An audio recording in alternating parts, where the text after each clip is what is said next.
Dear children, this is Mentors English Express and I am Sudha Oberoi.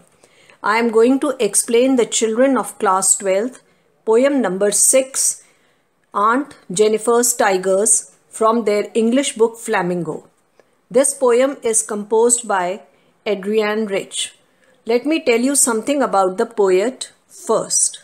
Adrienne Rich, who was born in 1929, was an American poet, essayist and feminist. She was one of the most widely read and influential poets of second half of the 20th century. Her poetic influence stemmed from her father, who encouraged her not only to read but also to write her own poetry.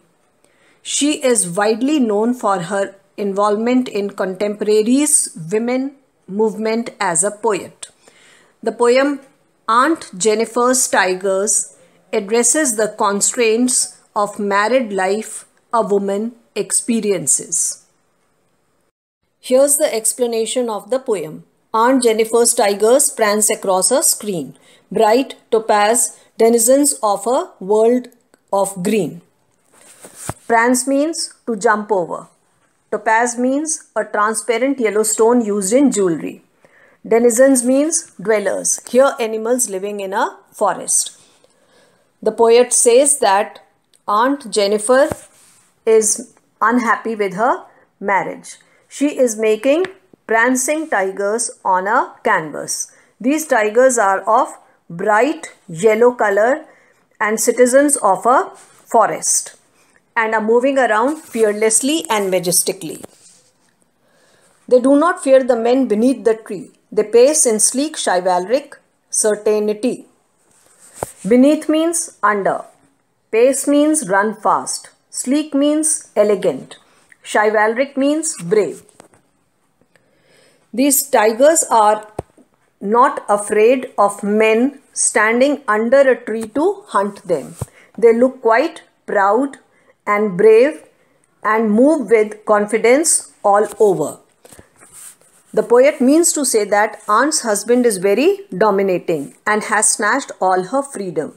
She is confined to four walls and is living a life of fear and has submitted to circumstances.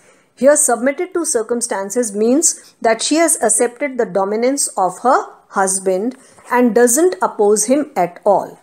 She has become self-withdrawn and doesn't share her feelings with anyone. Neither she makes any complaint. So in these lines, the poet has presented a contrast of behavior between the aunt and the tigers she is making. Aunt is fearful and nervous, but the tigers she is making are fearless and confident.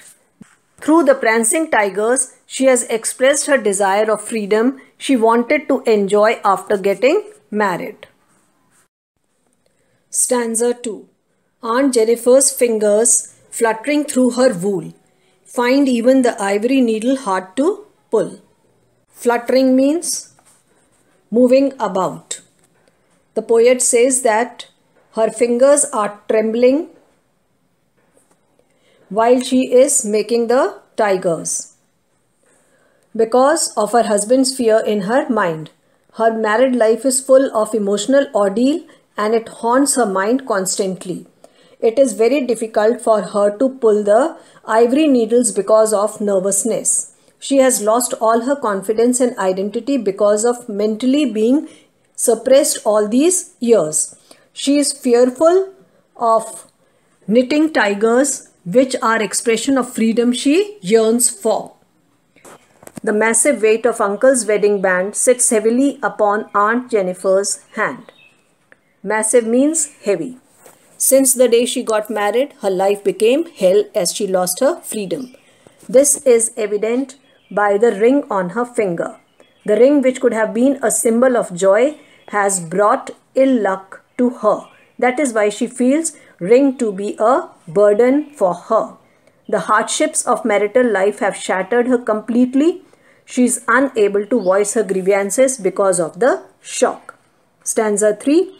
When aunt is dead, her terrified hands will lie, still ringed with ordeals she was mastered by. Ordeals means difficult or hard experiences. The poet says that the aunt's crave to free herself from shackles of marital tortures will not be fulfilled in her lifetime. And the irony is that she will not be able to achieve freedom even after her death. She will die with a ring on her finger because despite of profound emotional turbulence, she is going to remain loyal to her husband till she breathes her last. The tigers in the panel that she made will go on prancing proud and unafraid. The poet says that the tiger she has made will display her strong craving for freedom. The art piece that she has created is immortal, as they will go on prancing confidently and give a message to the world that woman is not a commodity. She too has emotions and hence must be treated at par with men and must be given a right to live a life of respect and dignity. So children, this poem addresses the bitter experiences of a married woman who wants to lead an independent life. In the male-dominated world, which promises a rosy picture to a woman, Aunt Jennifer's dreams are crushed and she feels distressed because she is thought to be a dutiful wife. She is so scared of her husband that she feels suffocated in the house. Her ardent desire to free herself from the clutches of abusive marriage leaves her shattered and helpless. So children, let's give genuine freedom to women and let them enjoy their life. Now let's discuss literary devices. First, the rhyme scheme. The rhyme scheme of complete poem is A-A-B-B. See the first paragraph. The last word of the first line is screen and the last word of second line is green. They match with each other. It is A-A. And then third line is tree and fourth line is certainty. B-B. So rhyme scheme is A-A-B-B. Now let us discuss literary devices. The first device is anaphora. Anaphora is use of the same word in two consecutive lines. See paragraph 1. Their word is repeated in line number 3 and 4. They do not fear, they pace in sleek chivalric certainty.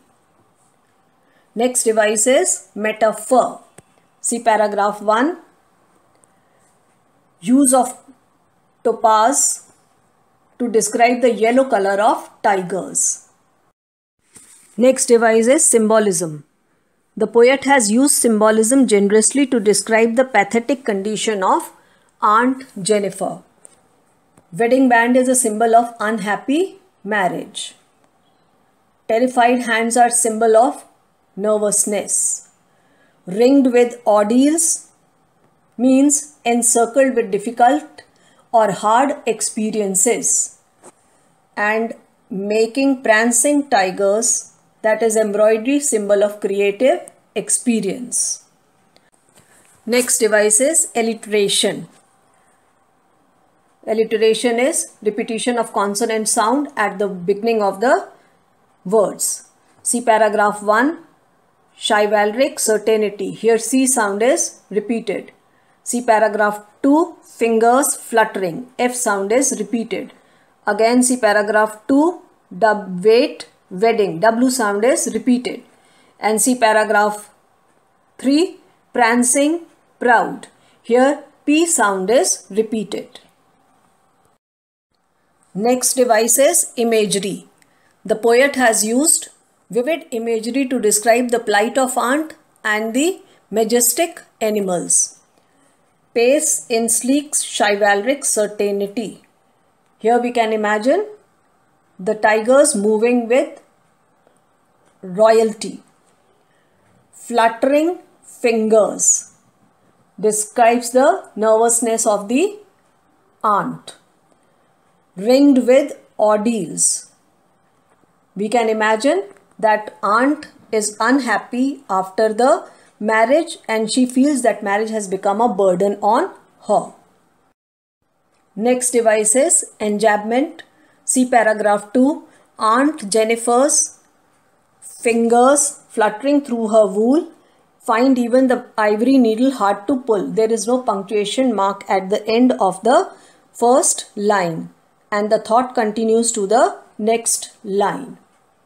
Next is hyperbole.